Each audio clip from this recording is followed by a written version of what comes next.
Havana by Burt Glinn. At the bottom here it's got El Momento Revolucionario. This is the Umbridge edition, which was published in North America in 2001. It's 128 pages. It measures 9, just under, by just over 12. What you're looking at is the dust jacket, which I'm going to take off. I know Dewey Lewis published this book in 2002. I've not seen the Dewey Lewis version. I presume it's exactly the same. This is the dust jacket. And I'm going to take it off. And it's about just literally text on the back from curators and different curators in the Museum of Art, quotes and stuff like that. So I'm going to take that off because I don't want to damage it. Nicely indented with Havana. It's just a dark, deep navy blue by the looks of it. Burt Glinn. The story behind this, I'm sure you recognise Fidel Castro on the front. The story behind this is, I think Burt Glinn was at a party in America.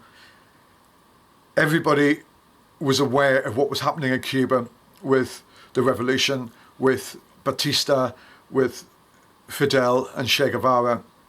Around December 1958, after the Battle of Santa Clara, which was the sort of penultimate final victory battle for Fidel and Che, and I think Che was the commander of the army who went into Santa Clara. That was the sort of defining moment for the Cuban Revolution, and Batista fled the country. And on hearing this, Burt, who was at a party at the time, raced out the party. I think he borrowed $400 off Kappa, and he got on a flight to Cuba, and then, well, I think he may have obviously landed in Havana, and then he had to go and find Castro and find Che Guevara. And this is that journey. This is Burt's photojournalism of everybody coming back to Havana to celebrate. So flicking through it, it's all black and white. There are some beautiful colour pictures from this time as well, which Burt managed to get. Like I said, it's 128 pages. Let's have a look through it.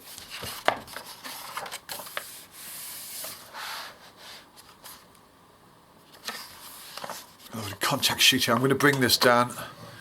Contact sheets are amazing. Some of you may say I did the Magnum contact sheets book, which was just incredible. These were people, I think, looking for Batista sympathisers. They were roaming the streets trying to rout the sympathisers of Batista who'd already fled to the Dominican Republic and was out of the country. So there's to Eleanor and Sam, and that's the subtext on the cover. So it's split into table of contents: 11, Rafael Acosta, an interview with history; 25, Burt Glinn, The Day Havana Fell; 29, Plates; 106, Nan Richardson, Image and Revolution. I think Nan may have been the editor of this. Let me jump back to the end. Nan was the publisher for this edition. 114 acknowledgements, 116 translations here. I have 2 countries, Cuba and the Night Like a Flag. I think this is a poem by Jose Murti. And an interview with history. And that's by Rafael Acosta de Arriba. So I guess it's just general scenes of people coming together, waiting for Fidel, waiting for the armies to come in and totally liberate and celebrate their victories. And this is a sort of order of an insight into the history. Don't ever think our integrity can be sapped. It's another poem there. So let's get to the pictures. Let's have a look at them. And I'll just bring this down to that. So right in a double page in the gutter there. Great shot. And I think Burt was young. He was beginning his time at Magnum. This must have been a hell of an adventure and an amazing feeling to sort of witness history and reflect on it years later. And many years later I did reflect with Burt on this, and I might come to that in a little bit, but I had the chance to work with Burt a few times, and we talked about it this time and talked about some of the things he'd seen and things like that. But I'll brief on that later. Let's just look at the pictures. So I presume this is the people trying to rout out the Batista sympathisers, and look at that. And then we're split up with who said the sun would rise. I may be wrong, but I think that's a Shea poem. And there he is, a young Burt, amazing with a cigar. A day Havana fell. And so I think this is the words of Burt, and he saw on the last day of 1958 started promising enough. I was living in Manhattan, sharing an apartment with a friend, Clay Felker, and we were going to this party, and I think that's when everything became apparent that he had to leave. It says here, yeah, he got $400 in cash from Cornell and the president of the Magnum at the time, and got on the last yellow bird to Miami, and then Miami to Cuba. So this is his own words, and this is, I think, the main body of picture. So we'll skim through it. We'll have a look. It's a lovely piece of history. It's something which I think Burt was one of 4 photographers there at the time, so it's pretty valuable. It's a good marker in the legacy of Burt's work, and which will live on for centuries probably. People reflecting back on this historical period. I presume they're Batista troops, sort of armoured division or something like that. Now there is text here which takes you back to the pictures, but they're all over the place, so I'm not really sure. It's interesting how he was accepted there. I presume he didn't speak Spanish as well, and I've been to Cuba, and there's not many people who speak English, so it must have been pretty tough for him, unless he got a fixer or something like that while he was there to translate, which probably he did. But having been there and travelled throughout Cuba, I know nobody speaks English, or I come across anybody who spoke English. It was pretty tough, especially when you don't speak your Spanish that well. Anyway, so here we go. I'll try and reflect on some of the captions if I see them, but I'm just interested in the picture content. I'm just interested in letting the pictures give an insight into the part of history which I've not really looked at properly.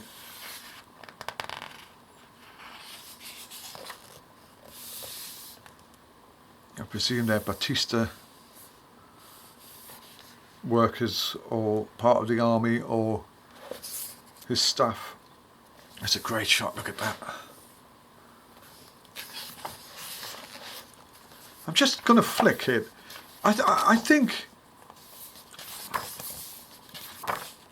there is a lot of verticals. I'm just so unsure sometimes with this gutter here how it works if you've got a predominant amount of horizontals, and maybe would it lend itself to a sort of book like that.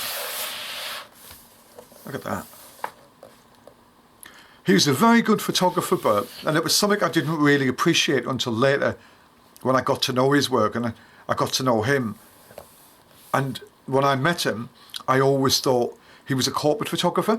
I hadn't really discovered Burt Glinn, and I don't think many people did until he died a few years ago. I think must be 2008 or 9 he died. And then I did see a lot of retrospectives and things happening with his archive and stuff. And for me, it was a bit of a shame really, because I don't think Burt was celebrated enough as a photographer for his editorial work. And he's made really famous pictures of Andy Warhol, and some of his pictures are like the iconic American 60s images which we've all seen over the years. And for me, he was really one of the most under-celebrated Magnum photographers. Mind you, he was a machine at the corporate world. He was amazing. I mean, I've worked under him on numerous jobs and watched him work and operate, and he taught me so much just about attitude and about the way to work. And I learned so much working with him. And this is members of the rebel army arriving in cabs, trucks, on foot. Amazing. It's interesting in Cuba, when I was there, you don't see many buses.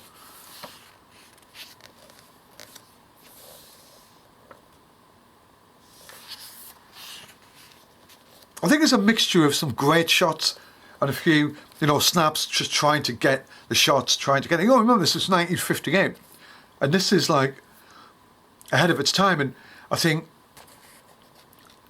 some of the style is definitely Magnum-esque and definitely inquisitive, but you can see, and I can see how, he knows his composition. Look at the composition elements of that. He understands composition, and that style of composition later took him into the corporate side as well. He really knew how to shoot, and he was a good operator. But a young girl guerrilla tells war stories to a civilian lady.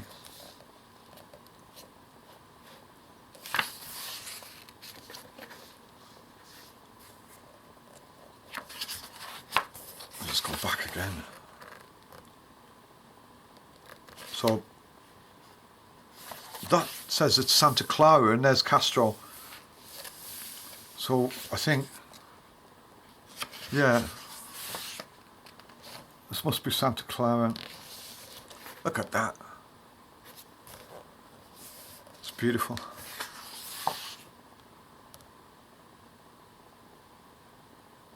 Right, the procession to Havana inches forward. Castro stops frequently to embrace the crowds. So when Burt got to Havana, he had to go and find Castro. So his journey was on, and he set up and found him, and then followed him all the way back to Havana. At that shot.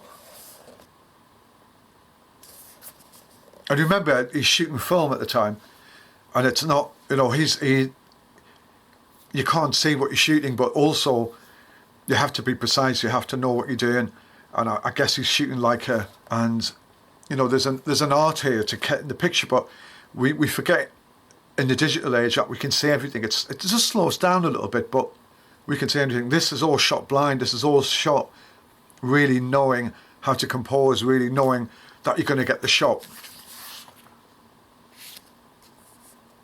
And these are just a sort of depiction of Castro.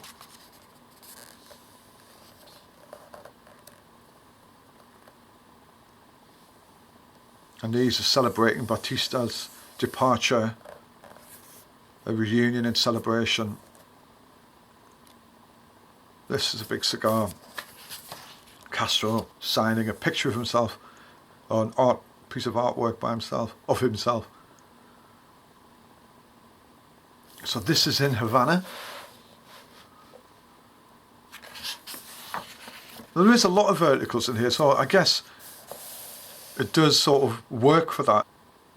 I do like the horizontals on that format. I think it looks really nice and neat.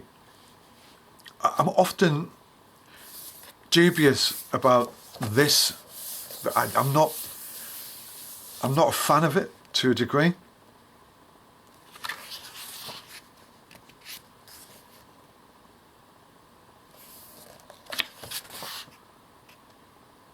They really accepted him, didn't they? Nobody sort of bats an eyelid to him.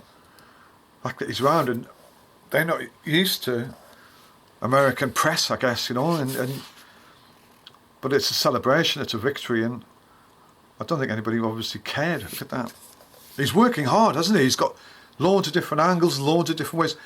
So like you get a shot like that where he's on the ground, and I presume he's in Havana, and then he finds himself on the roof. So he's looking and he's searching for different angles. He's looking.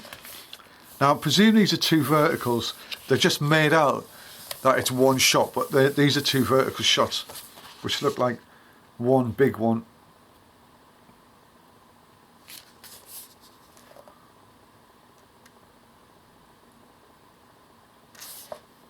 Now, I think that is Camilo Cienfuegos there. And there's some text which I missed here, which is all down here, and that's in Spanish, I think. I'm just going to lift this up because I'm actually missing out some of the pictures.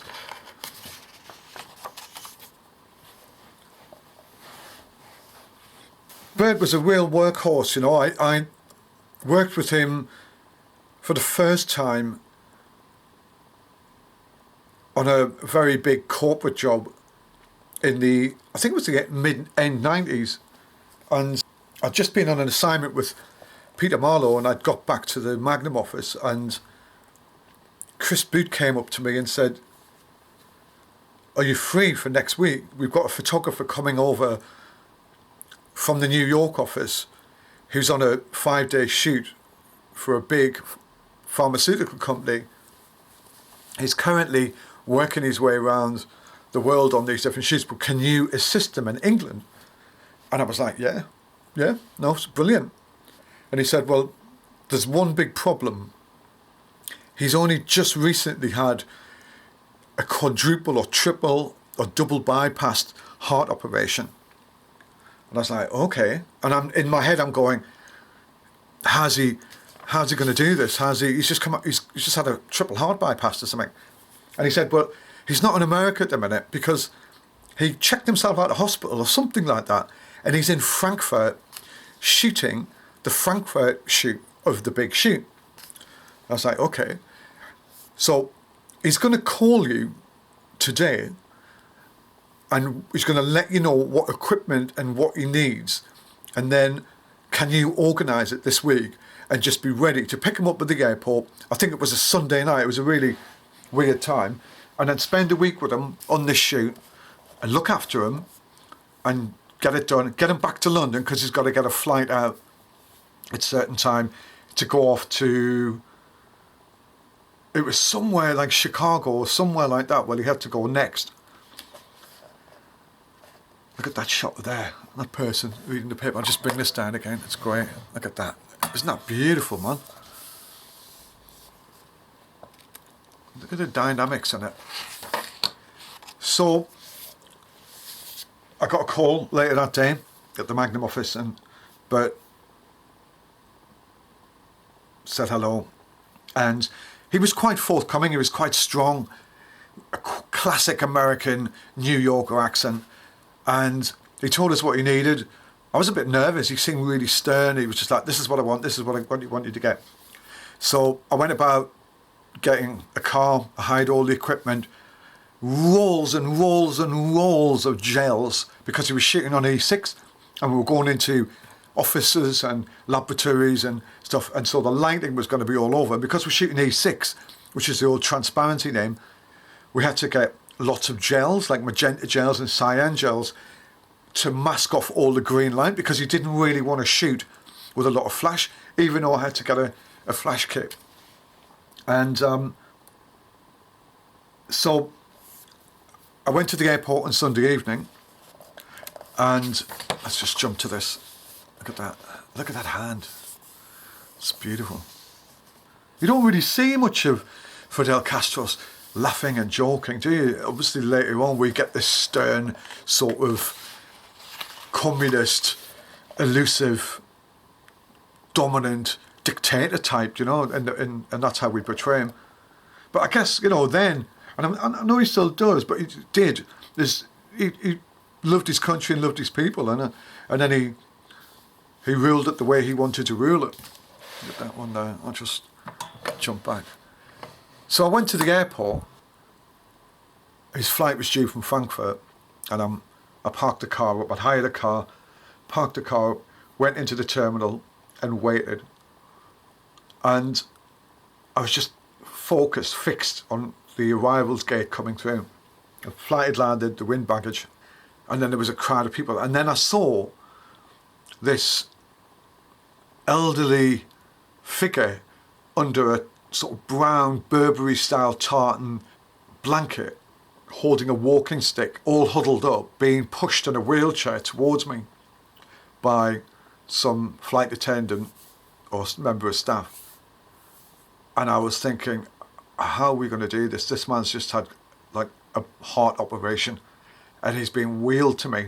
And I was nervous. I was young, still in my 20s, and I was thinking, I'm out of my league here, I'm out of my depth.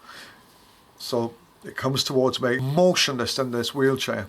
He gets to the gate, the arrivals point, and they put him right in front of me.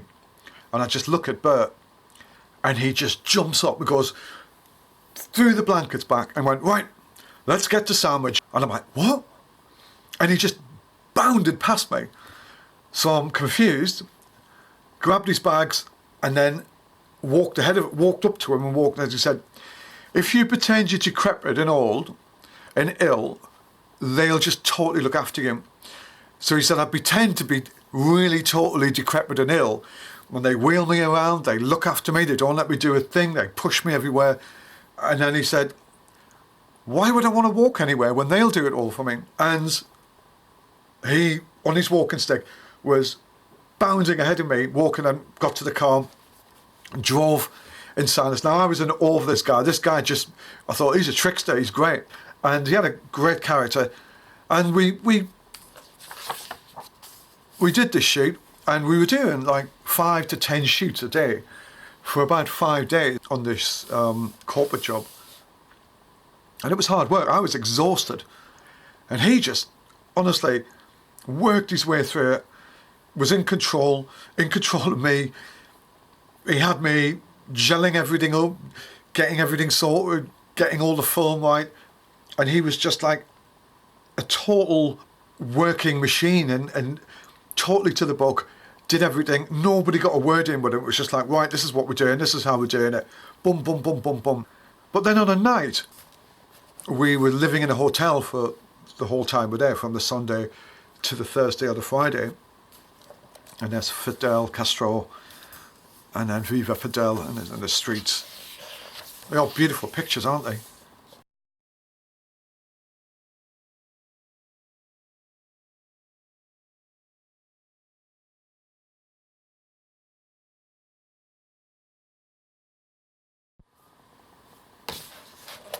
But what I learned was not just how to operate as a professional, not just how to work as a photographer in these environments and how to negotiate with the client and what you had to shoot and the people, but he taught me so much about being a human being in terms of the way he sort of reflects back on stuff, the way he looked back on his life. And it's amazing what a cigar and a drink will do in a relaxed environment when you've had a hard day's work and you're sort of listening and talking to somebody who's 40 years previously was sitting here and has met many amazing individuals and documented them and photographed them, and to sort of be sitting there very humble and talking about just the way he sees it all and what he was about. And he was a businessman. He was a good photographer, but there was a nice side to him as well. He was a nice man, and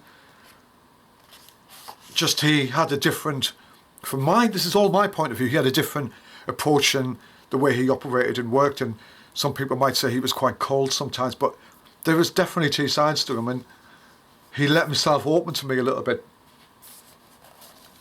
These are sort of obviously the celebrations and stuff. There's just some great pictures. I know I'm talking, but these are little stories which are relevant somewhere down the line in the history of this. And I just want to share them a little bit. And I remember being on another job with him. This was a massive company, a banking company. I'm not going to name them, but it was central London. And I'm on the trading floor with him. And he's shooting with black and white, no lighting, nothing, just 400 ISO. And wandering in this environment, which was like major city trading. And he had 2 bags, and I had one of them near me, and he had a smaller one next to him. So I was negotiating the film with him, getting them buddies, like the backs of the cameras ready for when he did. Fidel, and he was flying through it, getting all the shots he needed, and I was very organised with the film, and I was doing it all for him. And anyway, so I had one of the bags, and I opened it, and it was just, I was aghast at the state of the bag, like the cameras, the lenses. And we had working with 2 bodies, so I could fill up a camera for him when he had another one, and then I'd have another one ready just in case he wanted to change the lens quickly. And I had the film in a separate box, but his bag, his lenses were just piled. I mean, these were really expensive lenses. They were just piled up, and they were filthy, like finger marks all over them and everything. And I'm not a clean lens person. I just treat my lenses pretty poorly myself. But he's in the middle of this shoot and negotiating with all these people. So I got a cloth, and I picked up one of his lenses, and I just went to clean the front of it. And there was an almighty commotion. And it was like, never, ever clean my lenses, ever. And I was like, whoa, who's talking to me? And he freaked out on this trading floor. And then he screamed at me, so I just stopped, and he carried on. And he came over to me, and he was like, he was laughing, but he was just like, never clean my lenses. I said, but Bert, they're filthy, they got marks. He said, I like it natural. I like it the way it comes. Never touch my lenses like that. I was like, fair dues, mate. And anyway, it was one of them. He just worked his way. And even though his lenses were all over the place and filthy, and he was on like really big money and one of the biggest clients in the world, and his lenses were filthy. It was hilarious. Here I'll tell the course waves and the revolution. I'm not sure who that's by. I won't go through it. Get the book and read it. This picture here by Raul Corrales, I'm going to pop it down because it is just immense. It's amazing, this picture. Check that out. When I was in Cuba in around 1999, or was it 2001, I went back to Havana. I went right around the country, and I got to Havana, and for some reason I found this picture as a big poster, and I just sat mesmerised to it. And stupidly, I only bought one of them, and I bought this one and another, something else, and some other bits, and some cigars. But I bought this big picture, and it's on my wall to this day, and it's in my living room, and I've never stopped loving it. And I was very surprised to see it in here. And I haven't read this text thoroughly. It's by Nan Richardson, the publisher of this. It's just, I think it's going through visually of the iconic, let me just check, all the sort of iconic images and stuff like that, and just going back to all the paraphernalia and where it came to in '92 and the sort of history line afterwards. And I think, let me go back. This is I think that was in Los Angeles in 1970. So the biographies of the photographers, and there's a few other photographers here. I think this is maybe the other photographers later on in the book. And now this is in Spanish. Nan Richardson. And that's been translated into Spanish. So this is all Spanish. And then we come to the end. But we land on a contact sheet. I'm going to drop it on this. Let's have a look. It's just a lovely insight. It's just fascinating, and I'd like to see more of these contact sheets in here. They're wonderful. It just sort of gives you a moment of time, but in sequences, and it just gives you a little bit more time-based perspective on it. I love it. They're so powerful, contact sheets. I think now with digital, we lose this. We sort of lose this sort of intimacy with the contact sheet, and it was such a special moment when you developed a film and you got the contact sheet and you look through how you got that great picture or how you missed it. It's a lovely little book. It's fairly cheap to buy this. I would just get it. Have a little look at Burt's work. You can get it at Dewey Lewis. I'm not sure. I'm sure you can get the Umbridge edition on Ed Books or YouTube. And check out Dewey Lewis's website for the UK version. I've seen this book. It's pretty cheap. I can't get the dust cover back on. It's well worth buying. Thank you for the memories, Burt. Rest in peace. A great little book. I just wanted to show you. I wanted to share a memory or two of Burt. And I just wonder how many people's actually looked through this book. Now you've got a chance. Now you can have a look. It's definitely worth reading up about it and finding out about some of the experiences of Burt at the time, and Nan Richardson talking about the whole thing and the timeline, and it's really interesting place and time to have been there. Thank you. Please subscribe to the channel, share the channel, get on his Instagram and help us out by spreading the word. Thank you.